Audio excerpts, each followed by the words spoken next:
You're blaming the problem in the black community on the white attitudes towards the blacks. Do you, I assume you're a student at some juncture, have you studied American history? Slightly. Have you studied slavery? Yes. Do you understand, if I were to give you a current example of slavery, what I would do with you is a spaceship lands, someone takes you to a planet where there are nothing but green people. They take you away from your mother, your father, all of these institutions. It took at least 3 years to make a slave a slave. For the next 3 years, green people are going to tell you, you're no good, white is a horrible looking color, not having zinc bob wire hair is disgusting. Now, let me ask you this.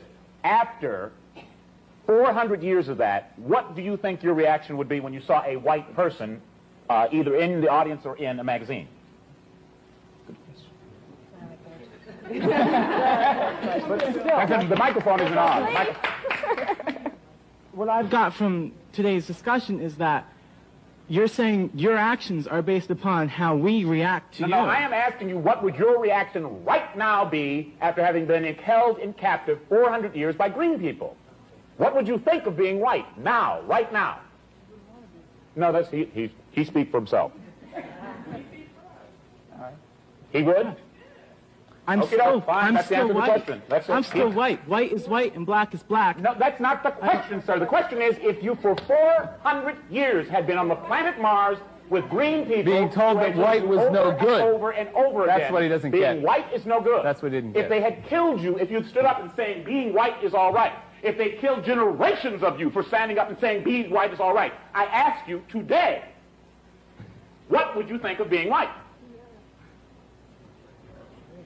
Am I supposed to say that I don't like my heritage? The young man got himself in a discussion that he was not prepared for. So basically, he's asking the question of why do some black people behave a specific way?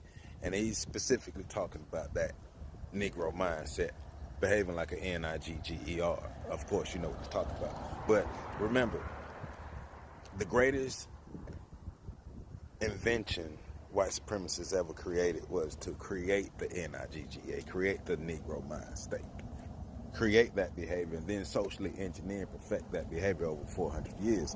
So there's a specific reason why some black people behave in that manner, social engineering.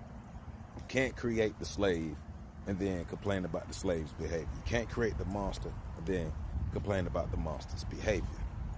Of course, now that we understand that, it is our job to reprogram ourselves and break that mindset and install a new mindset, a self-actualized mindset, a mindset